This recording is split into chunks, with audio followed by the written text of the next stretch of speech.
All right, get ready to dive deep. Today, we're looking into Heliox. Heliox? Yeah, it's a science and tech podcast, and it seems like everyone's talking about it. We've got articles, indexes, summaries, really the whole 9 yards to figure out why. Makes sense. So what have you found so far? What's got you hooked? Well, first off, their tagline, "Where evidence meets empathy," is pretty intriguing. It's not your typical science-y feel, right? Definitely. Not just like the bold hard facts. More like, well, human. Exactly. But even before that, just glancing at the episode titles, I mean, The Cost of Genius, Dogs Want Fair Pay, I was like, okay, I gotta know more. Yeah, those are pretty catchy titles. Right. So I started digging into the episode list. I mean, it's all over the place in the best way possible. They've got, like, probabilistic thermodynamic AI right next to the love lab. Wow, talk about a range. From AI to love. And then you've got Homo sapiens stumble right beside beyond liquid neural networks. It's like, whoa, what's the connection? I think that's their strength, though, Looking at the table of contents and keyword index, it's obvious they're going for this interdisciplinary approach. They're finding links between AI, climate change, psychology, even the origin of life. It's like they're saying everything's connected. Exactly. And it's not just some abstract philosophical thing either. They're diving into really current, pressing issues, stuff that affects us all. Oh, yeah, for sure. They have a 3-part series on the Lancet Countdown 2024, Health and Climate Change, which is, well, pretty relevant. Definitely. Climate change is the elephant in the room these days, and they're tackling it head on. And it's not just about the science either, right? They're looking at the human side of it, too, like how climate change is impacting our health, our well-being, even our mental state. It seems like they're trying to bridge that gap between the head and the heart. The science is there, but how do we make it real for people? How do we connect with them on an emotional level? Okay, so they're tackling big, complex issues, and they're doing it in a way that's both informative and engaging. But what about the people behind the show? Who are these masterminds weaving together science and empathy? Well, based on what I've gathered, it sounds like we have a dynamic duo. The sources mention a man and a woman. Both seem to have pretty impressive academic backgrounds, and they're likely deeply involved in the Canadian scientific community. So no slouches here. Not at all. And they're not just reciting facts and figures. There's this section in the material called metaphorical throughline, and it suggests they're incorporating these really fascinating narrative patterns into their episodes. Oh, interesting. Tell me more about those patterns. What kind of narratives are we talking about? Well, for one, they're all about boundary dissolution. Not just breaking down walls between scientific disciplines, but also looking at how things that seem completely separate are actually connected. Like in the Heliox Biology episode, they discuss how humans were basically walking ecosystems, coexisting with trillions of microbes. Kind of makes you rethink what it means to be human, I see what you mean. It's like they're saying everything's intertwined, even at a microscopic level. Exactly. And that's just one example. There's adaptive complexity, embodied knowledge, quantum-like uncertainty. Each theme offers a completely different lens through which to view the world. Wow, it sounds like they're really pushing the boundaries of science communication. Definitely. And that's what makes them so fascinating. So are you ready to explore some of those narratives in more detail? Absolutely. Let's dive in. Welcome back. We're still deep in Heliox territory. Yeah, we've talked about their approach to science communication, how they blend evidence and empathy, and those narrative themes, right? Right. Boundary dissolution, adaptive complexity, and all that. Yeah. But, I'm itching to dive into some specific episodes, like that one on H5N1 bird flu. Oh, yeah, that mammalian transmission and potential pandemic threat one, definitely relevant these days. But I gotta wonder, how do they make a topic like that, not completely terrifying? Well, they don't shy away from the facts. They talk about this study, right, that tracked H5N1 mutations, specifically the ones that make it easier for the virus to, latch on to mammalian cells. Oh, wow. So, becoming more contagious to us. Exactly. And the scary part is, those mutations, they didn't make the virus any weaker. So it could be just as deadly. Potentially, yeah. It could become super contagious between humans and still be incredibly dangerous. Yeah.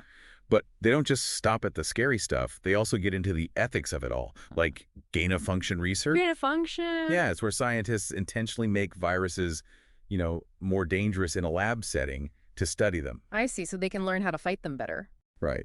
But of course, there's that risk. What if it accidentally gets released, right? Or someone misuses that knowledge? It's a tough call, for sure. Weighing the potential benefits against the risks. Absolutely.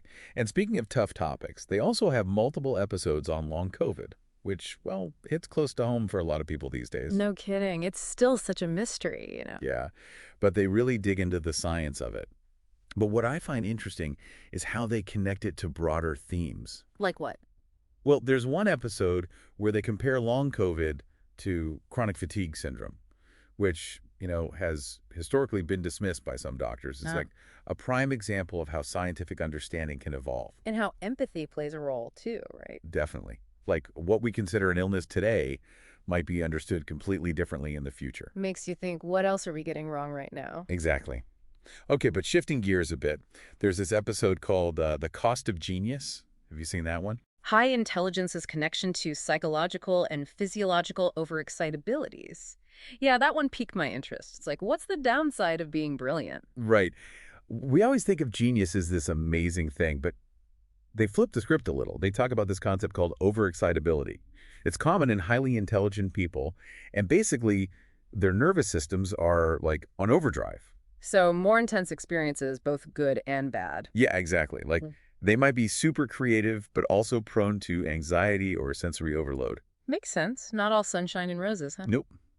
But let's move from the human mind to, well, artificial intelligence. Always a hot topic these days. For sure.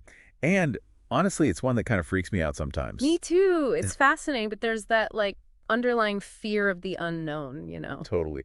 But they actually have this episode, Probabilistic Thermodynamic AI, that might put your mind at ease a bit. Well, they explain how this new kind of AI is being designed to, embrace uncertainty.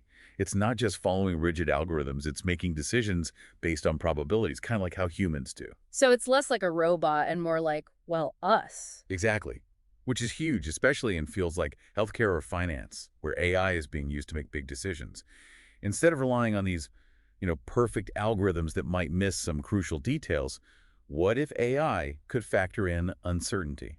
That sounds promising, but I can't help but think, what if it makes mistakes? Like we do. Of course, that's always a possibility. And that's why they also dive into the ethical side of AI, like in their AI art and copyright episode. They really get into those questions of ownership and creativity in the age of, AI-generated art. It's wild to think AI can make art now that's practically indistinguishable from human-made stuff. Really blurs the lines. It does. But speaking of blurred lines and complex issues, we can't forget about climate change. Oh, right. We were talking about their Lancet Countdown series earlier. Yeah, they have a bunch of episodes that look at climate change from all these different angles. And they don't sugarcoat it. They really lay out the science. That 3-part series was pretty eye-opening. It really drove home the human cost of climate change.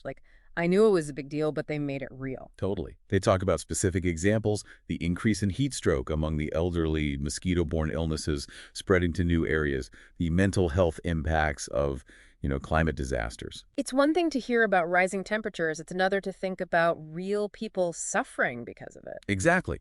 But, and this is important, they don't just leave you feeling hopeless. They also talk about solutions, ways to mitigate the impacts of climate change. So it's not all doom and gloom. Nope.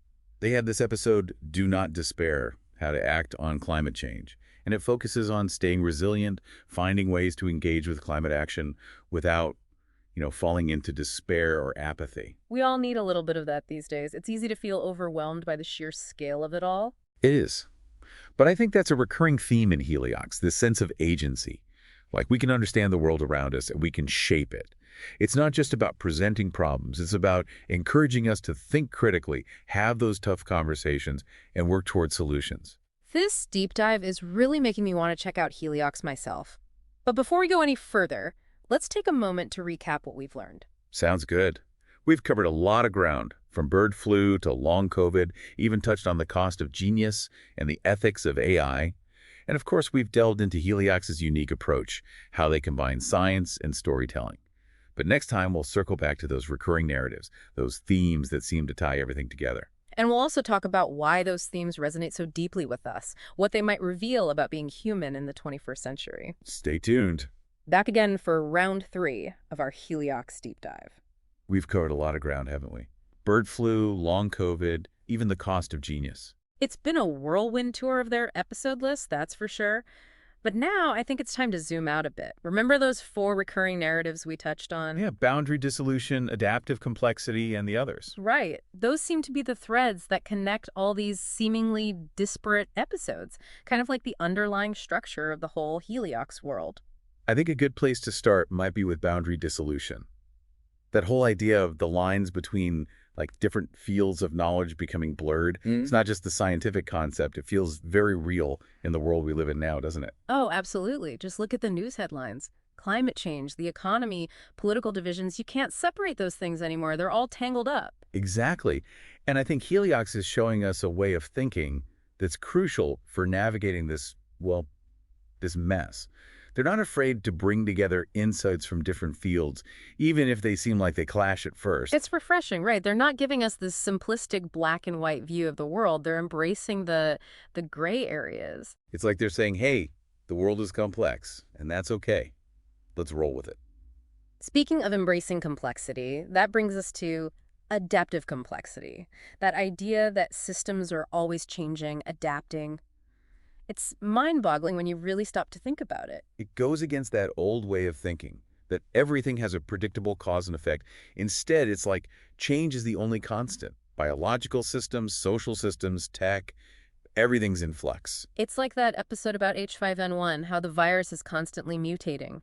Makes it almost impossible to predict what it'll do next. And it's not just viruses. Look at the AI, artificial intelligence. Every few months, boom, some new breakthrough changes the game entirely. Makes you feel like you're constantly playing catch-up. But maybe that's the lesson here, right? Maybe we need to get comfortable with not being able to control everything. It's about recognizing the limits of what we can control, I guess, and learning to adapt, learning to roll with the punches. Okay, so we've talked about interconnectedness, about constant change, but what about the human element in all this? And that's where embodied knowledge comes in. Right, embodied knowledge. It's recognizing that knowing something isn't just about facts and figures. It's about, like, feeling it, experiencing it in your gut. It reminds me of that quote, people will forget what you said, people will forget what you did, but people will never forget how you made them feel. Something like that. Exactly. And that's what Helios does so well. They don't just give you the information, they connect with you emotionally. Like that episode on parental estrangement. They approached it from a Buddhist perspective, talking about attachment and impermanence. It was really moving. It stayed with me, that's for sure. Okay, last but not least, quantum-like uncertainty. This one's a bit of a head-scratcher, but it feels so relevant these days. It's a big shift, moving away from that deterministic mindset where everything has a clear cause and effect. Instead, it's more about probabilities. Yeah. Like multiple possibilities all existing at the same time. It's like that Schrodinger's cat thing, right? The cat is both alive and dead until you look in the box. Exactly, and Heliox seems to be saying, get used to it. We don't have all the answers, and that's okay. It's about being comfortable with ambiguity, with not knowing for sure. And being open to different perspectives, realizing that maybe there isn't just one right answer. So here we are, back where we started, after exploring these four big ideas that run through Heliox. But before we sign off, I have one final thought. Go for it. How do we apply these insights to our own lives? How do we embrace boundary dissolution in our work, navigate adaptive complexity in our relationships? How do we cultivate embodied knowledge and learn to live with quantum-like uncertainty? Food for thought, right? Thanks for joining us on this deep dive into Heliox. Who knows what rabbit holes we'll explore next time?